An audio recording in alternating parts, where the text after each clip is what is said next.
당신은 복이 있는 사람입니다. 이렇게 인사하시죠.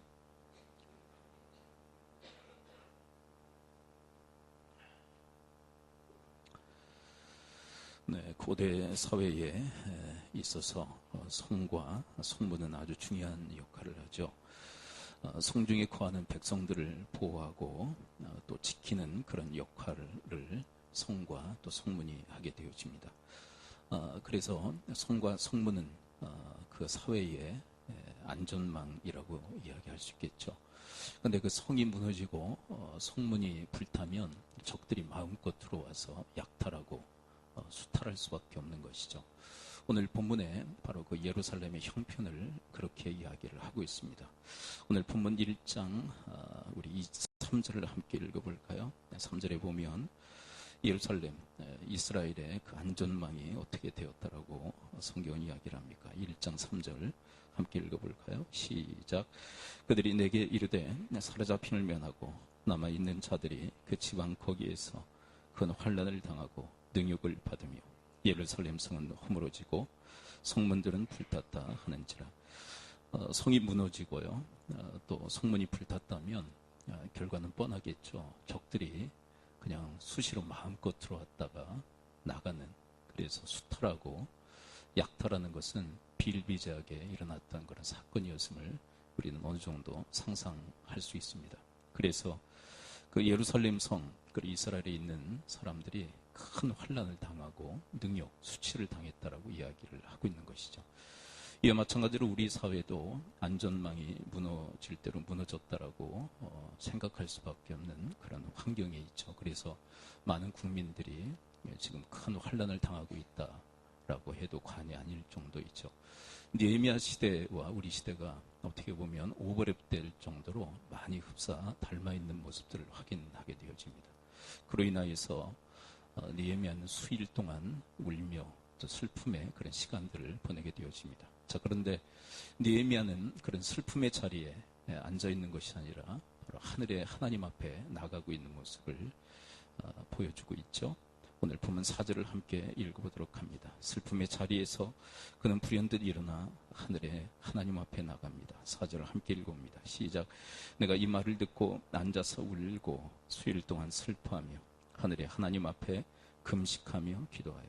그는 하늘의 하나님 앞에 나갑니다. 이 땅은 슬픔과 눈물과 좌절과 또 절망의 땅이죠. 그러나 이 땅에 머물러 있지 않고 그는 불현듯 일어나 하나님 앞에 슬픔도 없고 또 좌절과 절망도 없는 하나님이 완전하게 통치하고 다스리시는 바로 그 하늘의 그 영역 속에 그는 들어가고 있음을 성경은 이야기를 하고 있습니다. 그런데 어떻게 하늘의 하나님 앞에 나가고 있을까요? 오늘 본문 4절에 아주 중요한 영적 힌트가 나와 있죠. 어떻게 이 땅에 속한 우리가 하늘에 계신 하나님 앞에 어떻게 나갈 수 있을까요? 4절을 그런 의미로 다시 한번 읽어볼 필요가 있습니다. 1장 4절 다시 한번 읽어볼까요? 하늘의 하나님 앞에 느헤미야는 어떻게 나가고 있을까요? 1장 4절 함께 읽습니다. 시작. 내가 이 말을 듣고 앉아서 수일 동안 슬퍼하며 하늘의 하나님 앞에 금식하며 기도하여. 그는 어떻게 하늘의 하나님 앞에 나가고 있습니까? 그것은 바로 기도죠. 바로 기도를 통하여 하나님 앞에 나갑니다. 여러분과 저도 하나님 앞에, 하늘의 하나님 앞에 나갈 수 있는 권세가 주어진 줄을 믿습니다.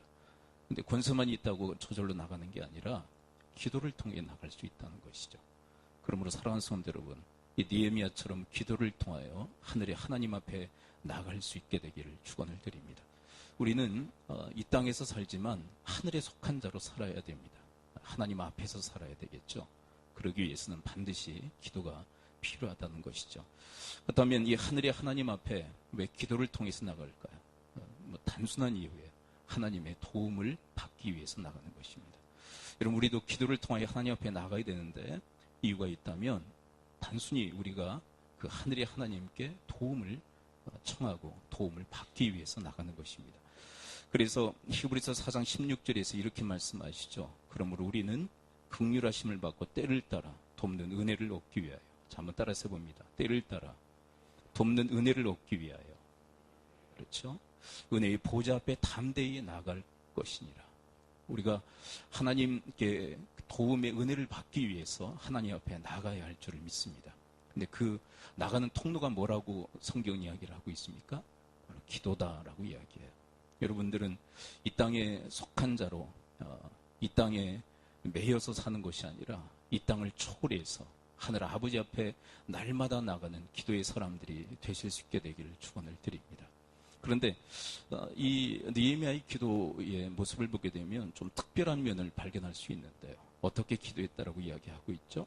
자, 1장 4절 그런 의미로 다시 한번 읽어야 됩니다. 4절 다시 읽습니다. 어떤 분은 반복적으로 읽는 거에 대해서 그렇게 취미로 여기지 아니하시는데 반복 그 낭독은 중요하기 때문에 그래요. 자, 1장 4절 다시 한번 읽습니다. 시작. 내가 이 말을 듣고 앉아서 울고 수일 동안 슬퍼하며 하늘에 하나님 앞에 금식하며 기도하여. 그는 기도하는데 어떻게 기도하고 있습니까? 금식하며 기도하고 있어요. 이것은 간절한 기도죠. 금식 기도라는 것은 생명을 걸고 하는 기도입니다. 생명을 걸고 하는 기도. 왜 생명을 걸고 하는 기도라 이야기하느냐 하면 여러분 금식이라는 것은 무엇을 끊는 거죠? 먹는 것을 끊는 거예요. 여러분 먹거리는 우리의 무엇과 연관이 되어 있습니까? 우리 생명과 연관이 되어 있어요. 우리가 먹는 것을 중단하면 어떻게 됩니까? 죽을 수밖에 없잖아요. 그렇죠? 그렇게 이 곡기를 끊고 먹는 것을 끊고 하나님 앞에 기도하고 있다는 것이. 이 정도로 이 느헤미야에게 있어서 기도는 아주 중요한 것이었어요. 무슨 얘기냐면 여러분 이것은 어떤 의미가 있냐면 기도는 그만큼 중요하다는 거예요. 뭘 걸 만큼? 생명을 걸 만큼 중요한 것이라는 거예요. 그래서 생명을 걸고 지금 기도하고 있는 거예요. 생명을 걸 만큼 중요한 것이 바로 기도예요. 그래서 그는 최후에 기도하는 것이 아니라 뭐 해볼 일 다 해보고 최후에 기도하는 게 아니라 최우선적으로 최선으로 기도했던 것이에요. 우리의 삶의 모습을 보게 되면 기도를 너무 하찮게 여기는 우리의 모습들을 우리는 흔히 발견할 수 있어요. 우리가 바쁘다고 기도를 미뤄요.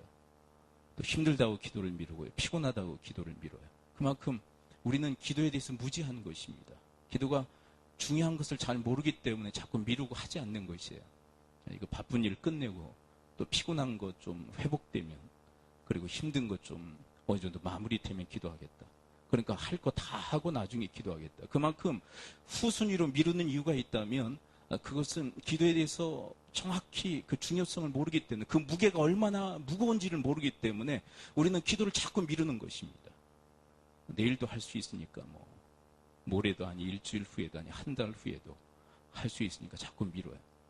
그만큼 기도에 대한 그 무게를 우리가 잘 모르는 거예요. 그런데 느헤미야는 기도의 무게를 알고 있어요. 금식하며 기도할 정도로 생명을 걸어야 할 만큼 중요한 것이라는 사실을 알기에 그는 금식하며 기도하고 있는 것입니다. 여러분과 저에게도 바로 이런 영적 지식이 있을 수 있게 되기를 축원을 드립니다. 기도는 생명보다 소중한 것입니다. 기도는 우리의 목숨보다 소중한 것입니다. 그러므로 여러분 느헤미야가 목숨 걸고 기도한 것처럼 여러분도 또 저도 이 목숨을 걸고 주님 앞에 나갈 수 있는 여러분과 제가 될 수 있게 되기를 축원을 드립니다. 계속 따라가 볼까요? 그의 기도는 어떤 기도였을까요? 5절을 함께 읽어봅니다. 5절, 1장 5절. 그의 기도의 패턴을 함께 좀 따라가 봅니다. 1장 5절 함께 읽어봅니다. 시작. 이르되 하늘의 하나님 여호와 크고 두려우신 하나님이여 주를 사랑하고 주의 계명을 지키는 자에게 언약을 지키시며 긍휼을 베푸시는 주여 간구하나이다. 이 기도의 내용을 보게 되면 하나님을 주목하고 있어요.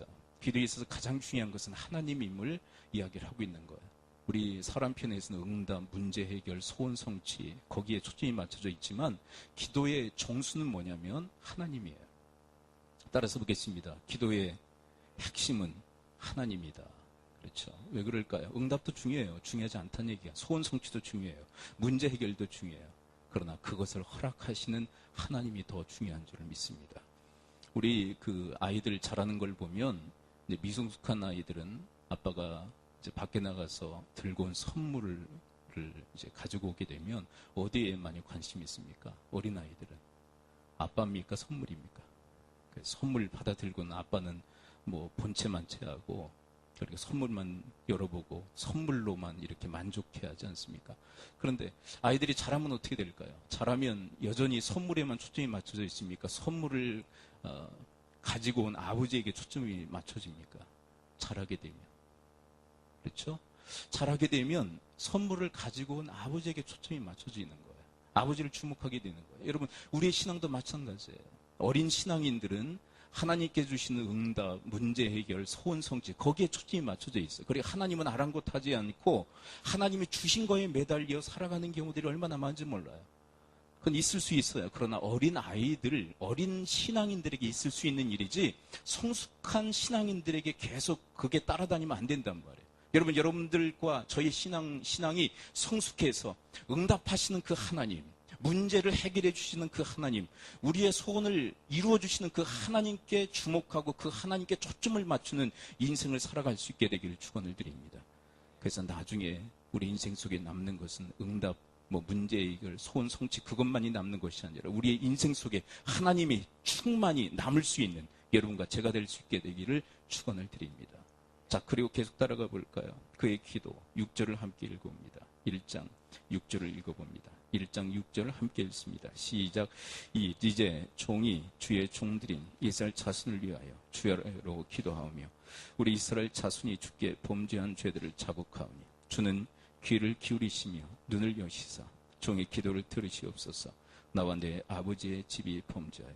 여기는 여러 가지 복합적 기도의 내용이 담겨져 있는데요.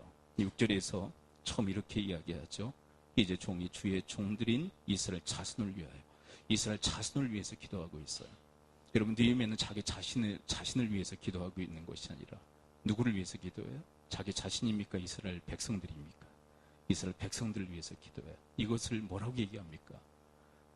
중보기도라고 얘기해요. 여러분, 느헤미야는 지금 중보기도를 드리고 있는 거예요. 여러분, 예수 그리스도께서 하나님 보좌 우편에 앉아 계시다고 그랬죠. 근데 보좌 우편에서 뭐 하실까요? 그냥 우두커니 그냥 앉아 계십니까? 로마서 8장에서 뭐라고 얘기하세요? 우리를 위하여 친히 간구하고 계세요. 그걸 뭐라고 얘기합니까? 중보기도예요. 여러분, 느헤미야도 하나님 앞에 나가서 지금 중보기도를 하고 있는 것이에요. 여러분, 여러분과 저도 이 나라의 민족을 위해서, 여러분, 이 땅의 수많은 자녀들을 위해서, 우리 자손들을 위해서 이렇게 기도할 수 있게 되기를 축원을 드립니다. 그리고 어떻게 기도해요?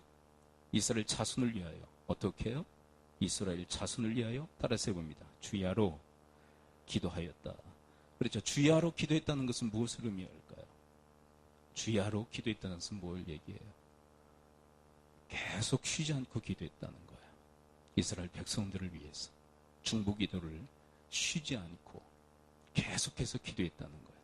여러분, 지금 이 시대에 우리의 기도가 그 어느 때보다도 필요한 시대인 줄을 믿습니다.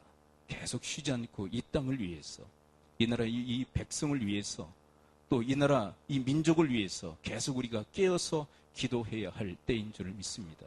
네. 우리가 정신 바짝 차려야 돼요. 네. 우리 믿음의 사람들이 정신 바짝 차리고 깨어 기도하는 일에 힘써야 돼요. 새벽기도 더 나오셔야 돼요. 새벽기도 안 나오신 분들은 새벽기도 나오세요. 심야 기도에 안 나오셨던 분들도 심야 기도에 참여하세요. 네. 우리가 무엇보다도 우리 믿음의 사람들이 각성하고 깨어서 기도할 때예요. 그냥 믿지 않는 사람들하고 그냥 부와 내동해서 그냥 그렇게 휩쓸려 살아갈 존재들이 아니에요. 우리는 그 어느 때보다도 깨어 기도해야 할 때인 줄을 믿습니다. 기도에 더욱더 참여하실 수 있게 되기를 축복합니다. 네. 근데 이런 어려운 때가 아니건 전혀 변동이 없다면 하나님께서 우리에게 책임을 물으실 거예요. 도대체 그때 뭐 했냐? 평범할 때는 그래도 하나님은 어느 정도 봐주시겠죠. 근데 상당히 힘들게 어려운 시대를 지나갈 때 하나님은 우리에게 찾으시는 게 있어요. 힘들고 어려운 시대에 우리 믿음의 사람들에게 찾으시는 게 뭘까요? 뭘 찾으실까요? 기도를 찾고 계세요. 너희들이 기도했느냐? 그 어려운 시대 속에서 그 시대를 위해서, 그리고 그 시대의 그 풍파 속에서 고통하는 그 나라와 민족을 위해서 기도했느냐? 하나님께서 그 기도를 찾으신단 말이에요. 너희들 도대체 뭐 했냐? 그냥 평탄할 때와 똑같이 그렇게 기도하지 않고 보냈다면 하나님께 그 책임을 반드시 물으실 거예요. 여러분, 우리는 지금 무책임에 대해서 논하지 않습니까? 정죄하지 않습니까? 그렇다면 여러분, 우리에 대한 책임은 다 하고 계십니까? 여러분, 느헤미야는 책임을 알고 있었어요. 믿음의 사람으로서 하나님께서 원하시는 바가 무엇인지를 알았어요. 기도해야 된다는 것을 알았고 그는 주야로 밤낮 없이 계속 깨어서 기도하는 일에 힘썼단 말이에요. 그는 적어도 신앙적으로 또 믿음적으로 책임을 다했던 사람이에요. 여러분과 저도 여러분 이 신앙적 이 책임을 기독인으로서 이 책임을 다할 수 있게 되기를 축원을 드립니다. 그 시대에 너희들은 뭐 했느냐? 그 어렵고 힘든 시대 속에서 많은 사람들이 슬퍼하고 울며 수위를 보내는 그 시기 속에서 너희들은 뭐 했느냐? 하나님 물으신다면 여러분들은 뭐라고 대답하시겠어요? 주님, 그래도 제가 기도하려고 해봤습니다. 그래도 전에 잠잤지만 그래도 그 시기에는 제가 깨어서 기도하려고 했습니다. 새벽에 안 나갔지만 새벽에 나가서 기도했습니다. 심야에 기도했습니다. 그리고 매스컴을 통해서 이 울분이 가득한 이 사회를 바라보며 주님 앞에 무릎을 꿇고 기도했습니다. 여러분 그렇게 하나님이 찾으실 때 기도자로 주님 앞에 설 수 있게 되기를 축원을 드립니다. 그 어느 때보다도 우리의 기도가 필요한 그런 시기에 여러분 기도를 통해서 이 나라 이 민족을 우리 주님과 함께 보호하고 그리고 지키며 그리고 온전히 세워나갈 수 있는 여러분과 제가 될 수 있게 되기를 축원을 드립니다. 여러분 이 땅을 보호하시고 지키시고 세우실 분은 하나님이세요. 사람을 통해서 일하시는 건 맞아요.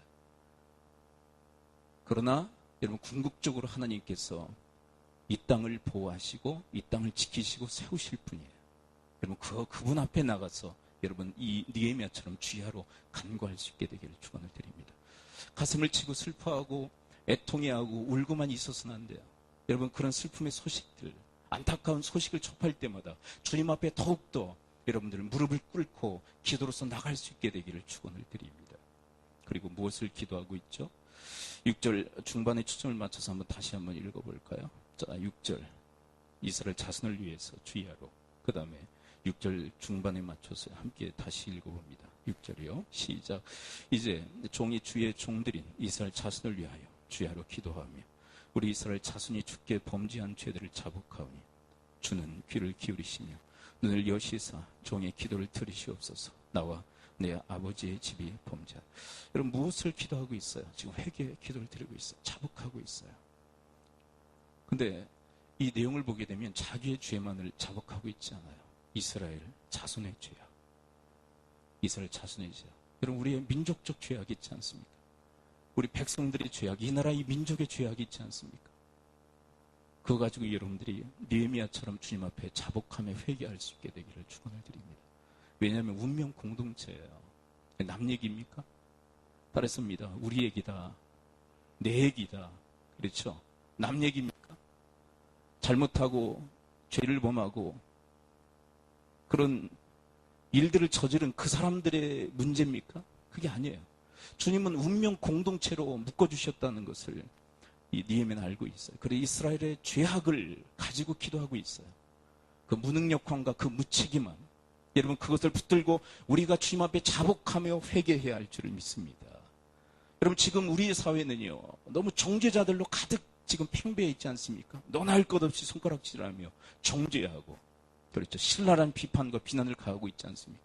여러분 건강한 건설적 비판은 전 지금 이 시대에 필요하다고 생각해요. 잘못했다. 그 악이다. 그 죄다. 고쳐라. 그런 비판 좀 필요하다고 생각해요.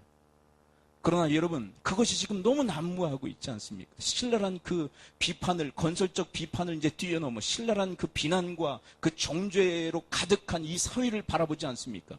그 누구 하나 책임지려는 그 자세를 가지고 주님 앞에 자복하며 회개하는 사람들을 찾아보기 어려운 이 시대 속에서 여러분 하나님이 찾으시는 바로 그 자복의 심령들이 되실 수 있게 되기를 축원을 드립니다. 여러분 느헤미야도 얼마나 똑똑한 사람입니까? 얼마나 지혜로운 사람입니까? 여러분 이 타국에서 고위직에 올라간 사람들 성경에 보게 되면 손에 꼽을 정도의 요셉, 다니엘 그리고 느헤미야예요. 얼마나 이 명철한지 몰라요. 똑똑한 사람이에요. 신랄한 비판을 가할 수 있는 그런 지식적 안목이 있는 사람. 왜 이렇게 잘못되었는가? 조상 때부터 따지기 시작해서요. 정죄하고 신랄한 비난을 가할 수 있는 그런 사람이에요. 정확히 알고 있는 사람이에요. 데이터를 가지고 있는 사람이에요. 그런데 그걸 가지고 정죄하고 신랄한 비난을 가하고 있는 것이 아니라 그는 그 모든 죄악들을 다 끌어안고 그 데이터를 다 끌어안고 주님 앞에 잘못했다고 내 죄악이라고 우리의 죄악이라고 자복하고 있는 이 느헤미야의 모습. 여러분, 핑계하고 탓하는 사람들이 가득한 이 시대 속에서 나의 죄악임을 자인하며 주님 앞에 자복하는 회개의 심령들로 주님 앞에 서실 수 있게 되기를 축원을 드립니다. 남의 일이 아니잖아요. 무책임함, 그 무능력, 계속 그것을 우리가 되뇌이면서 계속 우리가 정죄할 뿐, 그걸 가지고 기도할 마음은 없지 않았습니까? 그건 우리들의 죄악입니다. 우리들의 잘못입니다. 여러분, 느헤미야처럼 주님 앞에 무릎 꿇고 자복하며 회개하는 심령들이 되시기를 축원합니다. 그런데 도대체 여러분, 이스라엘 백성들이 하나님 앞에 보면 가장 큰 중범죄가 도대체 무엇이었을까요? 여러분, 이스라엘 백성들의 죄악을 주님 앞에 자복하죠. 그런데 그 죄악이 도대체 뭘까요? 자, 1장 7절을 함께 읽어봅니다. 이것 때문에 이 엄청난 이 재앙과 저주가 임했다고 느헤미야는 고백하고 있어요. 7절 함께 읽어볼까요? 7절. 도대체 어떤 죄악을 범했을까요? 7절 함께 읽어봅니다. 시작. 주를 향하여 크게 악을 행하여 주께 주의 종 모세에게 명령하신 계명과 율례와 규례를 지키지 아니하였나이다. 쉽게 얘기해볼까요? 하나님의 명령을 지키지 않았습니다. 우리 민족이 말이에요. 그래서 어떻게 되었다고요? 8절 읽어봅니다. 8절. 하나님의 명령을 지키지 않았습니다. 하나님의 말씀을 지키지 않았습니다. 하나님의 그 말씀에 불순종했습니다. 거역했습니다. 그래서 8절 읽어봅니다. 시작. 옛적에 주께서 주의 종 모세에게 명령하여 이르기를 만일 너희가 범죄하면 내가 너희를 여러 나라 가운데 흩을 것이요. 그렇습니다. 하나님의 명령을 지키지 않으면 하나님께서 나라를 망하게 하시고 여러 나라에 흩을 것이라고 말씀하셨는데 그 언약을 지키신 것입니다. 그래서 우리 민족이 이렇게 지금 큰 환난을 당하고 있는 것입니다. 그러면서 주님 앞에 죄를 자복하고 있어요. 여러분, 우리나라 주님 앞에 너무나도 크나큰 죄악들, 범죄들을 저지르지 않았습니까? 뭐 하나님 말씀뿐이겠습니까? 원칙을 지키지 않잖아요. 이 나라. 그렇죠. 좋은 게 좋은 거다 하면서 원칙 무시하기 일쑤고요.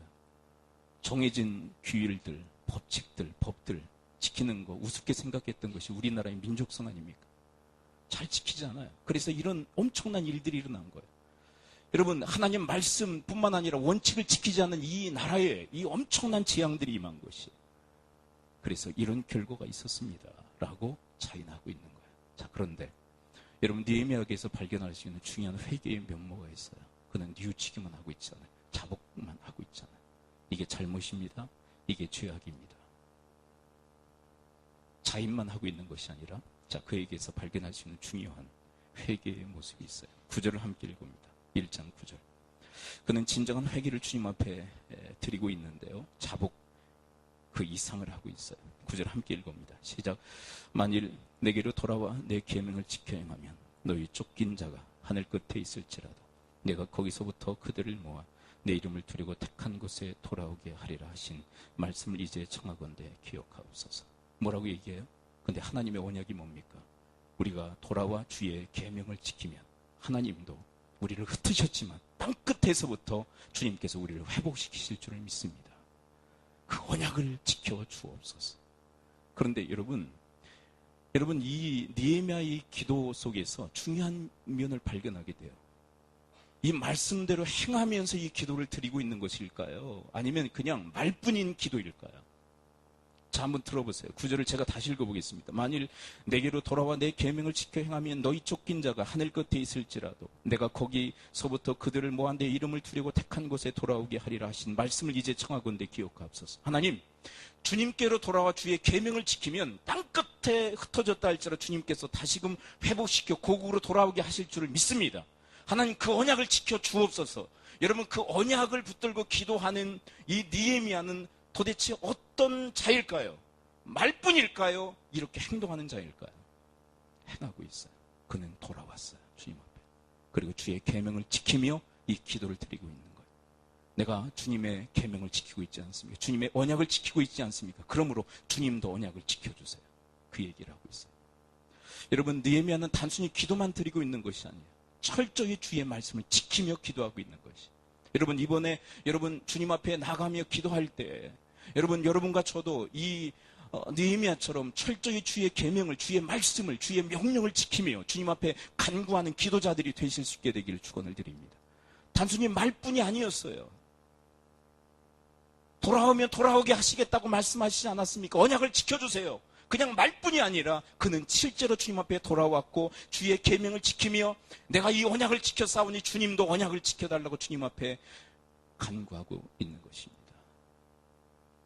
잠언서 28장 9절에 이렇게 얘기하십니다. 사람이 귀를 돌려 율법을 듣지 아니하면 그의 기도도 가증하니라. 따라서 보겠습니다. 율법을 듣지 아니하면 그의 기도도 가증하니라. 무슨 얘기인지 아시겠죠? 하나님의 말씀을 듣지 않으면서 우리가 하나님 앞에 기도하는 거 하나님이 들으신다는 거에 듣지 않으신다는 거예요. 안 듣는다는 거예요. 하나님 앞에 돌아오지도 않고 하나님의 계명을 지키지도 않으면서 하나님 앞에 하나님의 약속, 언약이 뭡니까? 돌아와 주의 계명을 지키면 하나님께서 땅끝에 흩어졌다 할지라도 다시금 회복시켜 고국에 돌아온다고 하시지 않았습니까? 이 언약을 지켜주세요. 자기는 지키지 않으면서 그렇게 외쳐댄다면 하나님이 가증히 여기신다는 거예요. 비웃으신다는 거예요. 듣지 않으신다는 거예요. 근데 하나님은 느헤미야의 기도를 들으세요. 언약을 지켜주세요, 주님. 제가 언약을 지키고 있습니다. 여러분과 저도 하나님의 그 계명, 하나님의 말씀을 지키는 주님의 사람들이 되실 수 있게 되기를 축복합니다. 네.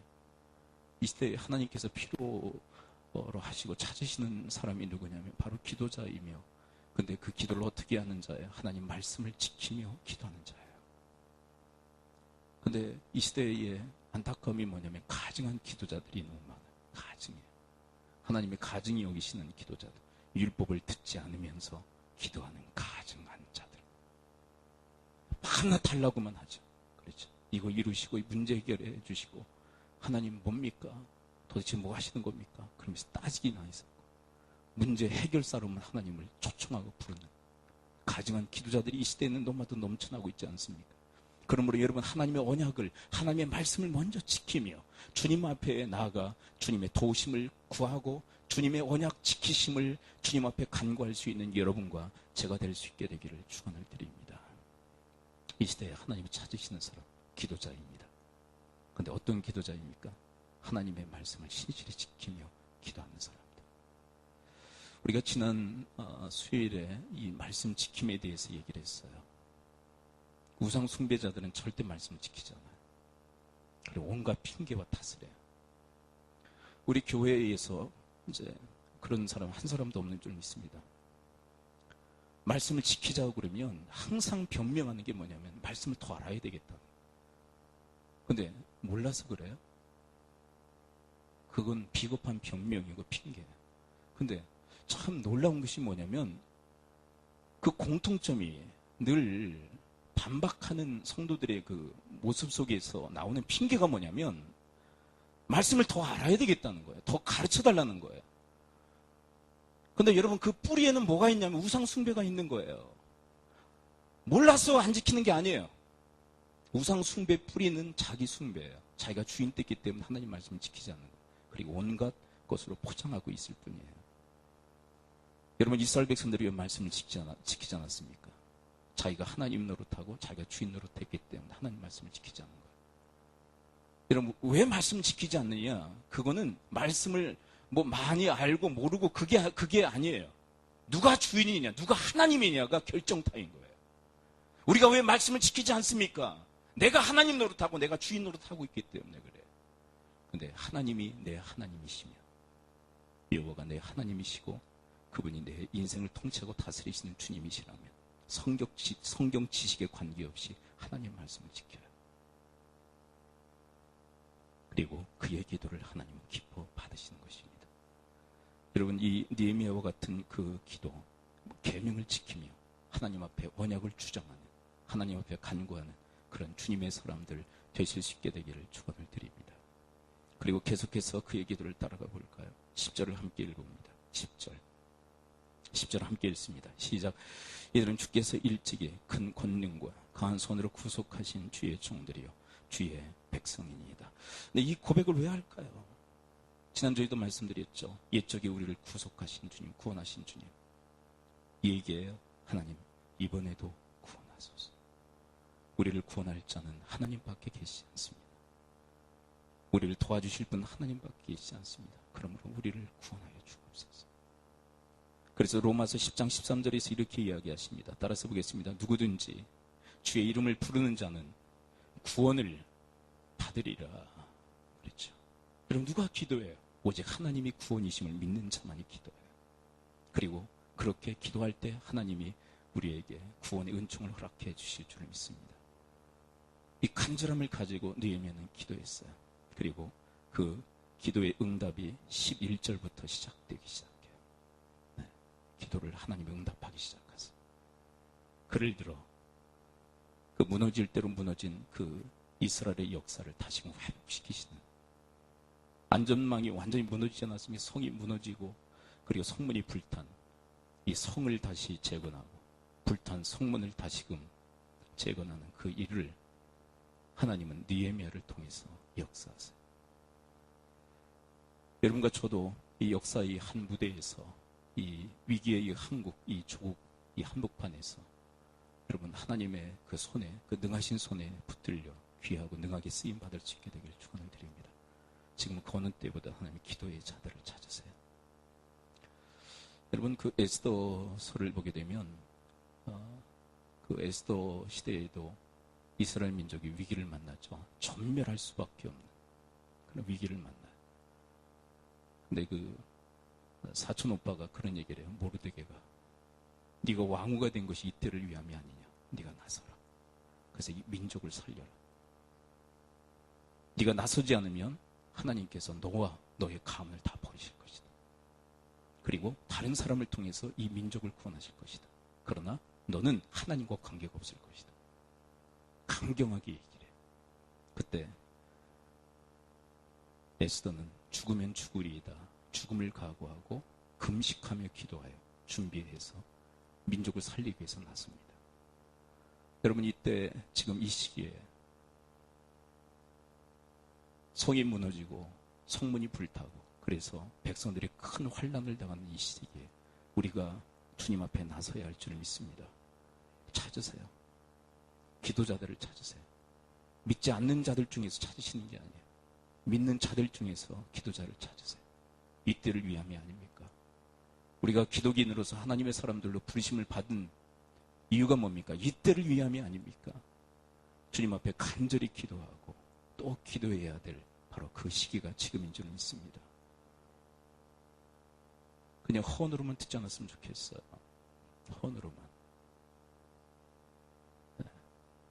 순간순간 주님 앞에 무릎을 꿇으십시오. 그 새벽에 나오세요. 네. 심하게 돼도 나오세요. 그 어느 때보다도 하나님은 기도자들을 찾으세요. 기도하죠. 이 시간 우리 함께 말씀을 붙들고 기도하도록 할까요? 예루살렘 성이 무너지고 성문이 불탐으로 완전히 백성들을 보호할 안전망이 완전히 무너지고 붕괴된 상태에서 백성들은 적들에 의해서 큰 수탈을 당하며 약탈을 당하며 큰 환난을 당하고 수치를 당했습니다. 우리 사회가 그런 사회가 아닙니까? 안전망이 완전히 무너져 국민들이 극한 고통에 노출되어 있지 않습니까? 그로 인하여서 많은 국민들이 슬퍼하며 울며 수위를 보내고 있습니다. 아니, 어떤 분들은 이미 남 얘기로 치부하며 그냥 희낙낙하게 살아가는 그런 사람들도 보게 됩니다. 그리고 어떤 사람들은 이 붕괴된 이 사회, 안전망이 붕괴된 이 사회를 통해서 신랄한 비난과 정죄하기만 바쁘지 그 어떤 대안도 그리고 이 사회를 회복하기 위한 그 어떤 행동도 취하지 못하는 그런 분들도 있습니다. 이 시대 속에서 하나님은 찾으시는 사람들이 있습니다. 하나님이 구원이시니 하나님만이 오직 도우심임을 믿고 주님 앞에 기도하며 하늘이 하나님 앞에 나가는 자를 찾으십니다. 그 어려운 시기 너희들은 무엇했느냐? 주님께서는 반드시 우리의 앞날에 우리에게 물으실 것입니다. 그때 너희들은 뭐 했느냐? 살기 바빠서요? 피곤해서요? 힘들어서요? 아니, 그때 너희들은 뭐 했느냐고 하나님께서 우리에게 물으실 것입니다. 너희들은 뭐 했느냐고. 너희들은 그 시기에 성이 무너지고 성문이 불타고 백성들이 큰 환난을 당할 때 너희들은 뭐 했느냐고, 그 질문은 믿지 않는 사람들에게 하시는 질문이 아니라 믿음을 가지고 있다라고 하는 우리에게 하시는 질문일 것입니다. 너희들은 뭐 했느냐고, 너희들은 그 어려운 시기에, 그 어려운 시대에 너희들은 뭐 했느냐고 주님은 물으실 것입니다. 그러므로 기도해야 합니다. 주님 앞에 기도해야 합니다. 기도해야 됩니다. 길거리로 나가지 마시고 골방으로 들어가십시오. 길거리로 쏟아져 나가지 마시고 하늘의 하나님 앞에 때를 따라 돕는 은혜를 베푸시는 그 하나님 앞에, 그 하나님 앞에 무릎으로 나가시기를 축복합니다. 하나님, 그런 심령이 되어 하나님, 성이 무너지고 성문이 불타 백성들이 큰 환난을 당하는 이때 하나님, 성을 재건하고 불탄 성문을 재건하는 하나님의 사람들을 되어지다. 하나님의 사람이 되어지다. 하나님, 저희들 붙드시고 인도하여 주옵소서. 주께로 돌아와 주의 계명을 지키면 하나님께서 회복시키신다고 말씀하시지 않으셨습니까? 하나님, 저희들이 주의 계명을 지키나이다. 주의 명령을 지키나이다. 환난 당하기 전에는 저희들이 그렇게 행하여 싸우나, 그러나 이 환난 가운데서 저희들의 잘못을 깨닫고 주의 계명을 지키지 아니했음을 회개하며 주님께 돌아와 주의 말씀을 지키나이다. 주의 계명을 지키나이다. 주님, 그러므로 주님도 언약을 지켜주옵소서. 이 땅을 회복시켜 주옵소서. 이 땅을 하나님 새롭게 하여 주옵소서. 무너진 성을 재건하여 주옵시고 불타 없어진 그 성문을 하나님 다시 회복시켜 달라고 주님 앞에 우리 함께 간구하는 시간을 갖도록 하겠습니다. 기도합니다. 하나님 아버지, 성이 무너지고 하나님 성문이 불타 백성들은 큰 환난을 당하는 이 시대 속에서 하나님, 우리 믿음의 사람들에게 하나님은 말씀하시는 줄 믿습니다. 너희들 그 시기에, 그 위험한 시기에, 그 시대적 그 아픔 속에서 큰 환난을 당하는 그 백성들의 그 고통의 그 울부짖음 속에서 너희들은 뭐 했느냐? 너희들은 뭐 했느냐? 너희들은 뭐 했느냐? 너희들은 도대체 무엇을 했느냐? 하나님 물으실 때 하나님, 저희들을 느헤미야처럼 기도했습니다. 주님 앞에 무릎으로 나갔습니다. 하나님, 길거리로 쏟아져 나가기보다 하나님 골방으로 들어가게 하여 주옵소서. 하나님, 길거리로 쏟아져 나가기 전에 하나님 아버지여, 주님 앞에, 하늘의 하나님 앞에 저희들 무릎으로 나가게 하여 주시옵소서. 하늘의 하나님, 크고 두려우신 주님, 여호와를 사랑함으로 그의 계명을 지키는 자에게 하나님께서 언약을 신실히 지키시고 긍휼을 베푸시는 주님 앞에 간구하며 나갔던 이 느헤미야처럼 하나님, 그리고 주님께 돌아와 주의 말씀을 지키며 하나님의 계명을 지키며 하나님의 그 언약을 붙들고 기도했던 그 느헤미야처럼 하나님, 그 아픈 이 시대 속에서, 절망의 이 시대 속에서, 하나님 고통의 이 시대 속에서, 환난의 이 시대 속에서 하나님, 우리 믿음의 사람들의 이 책무를 다하는 하나님 저희들 되어지도록 인도하여 주옵소서. 너희들 기도했느냐? 나에게 나와서 도움을 요청했느냐? 나에게 구원을 호소했느냐? 물으실 때 하나님, 제가 그랬습니다. 느헤미야처럼 주님 앞에 무릎으로 나갔습니다. 하나님, 저희들 주님 앞에 도움을 구하며 구원을 호소하며 나갔습니다. 하나님, 이 큰 환난을 당하는 이 대한민국을 위하여 하나님, 조국의 이 참담한 이 현실 속에서 하나님의 모든 것 위에 통치하시고 다스리는 주님 앞에 기도로 나갔음을 하나님 고백하는 저희들 되어지도록 하나님 인도하여 주시옵소서. 이 땅에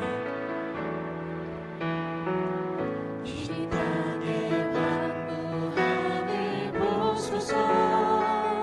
하늘의 하나님, 긍휼을 베푸시는 주여, 우리의 죄악 용서하소서.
성이 무너지고 성문이 불타 큰 환란을 당하는 이 시대,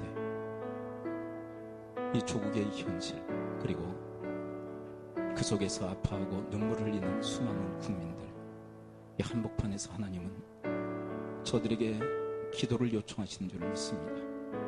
세월호를 삼켜버린 이 죽음의 바다가 이 한국 사회도 이 조국도 삼키기 위해서 넘실대는 이 시대 속에서, 이 사회 현실 속에서 하나님, 저희들이 주님 앞에, 하늘의 하나님 앞에 무릎으로 나아가 이 땅의 방파제의 역할을, 이 땅을 보호하고 이 땅을 지키며 또 이 땅을 새롭게 하고 회복시키는 주님의 사람들 되어지도록 하나님, 저희들의 심령을 굳건하게 하시고 저희들의 무릎을 더욱더 주님 앞에 꿇게 하여 주옵소서. 예수 그리스도의 이름으로 축복하며 기도합나이다. 아멘.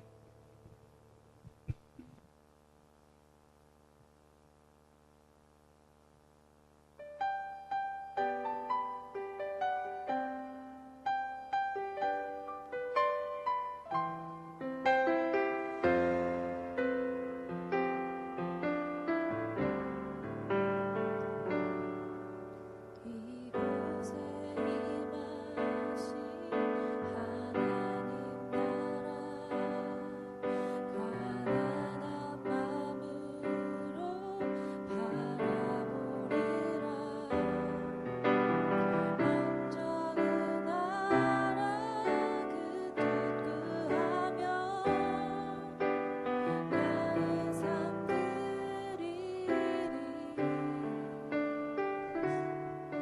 주님이 맡기신 하나님 나라 믿음의 눈으로 바라보리라.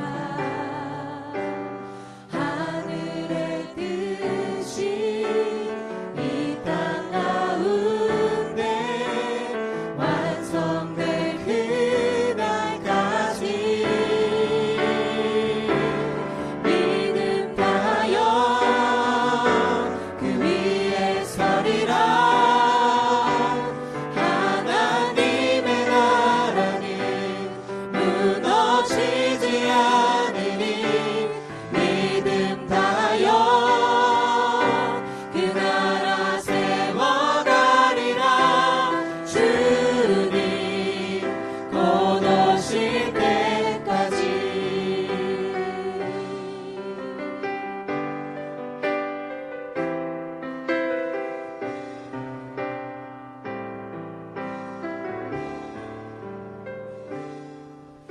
주님이 맡기신 하나님 나라 믿음의 눈으로 바라보리라.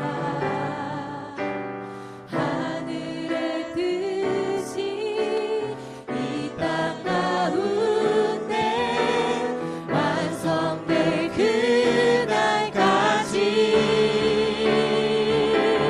믿음 다하여 그 위에 서리라.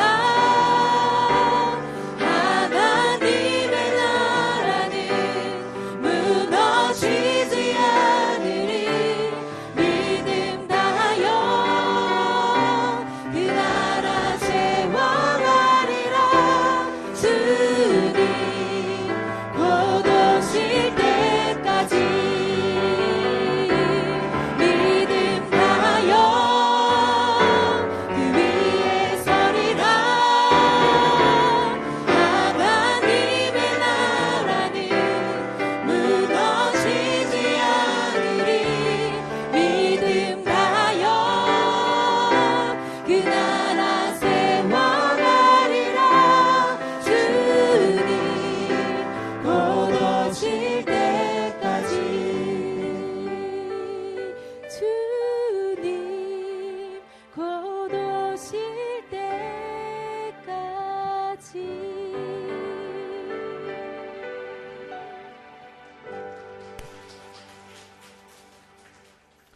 들은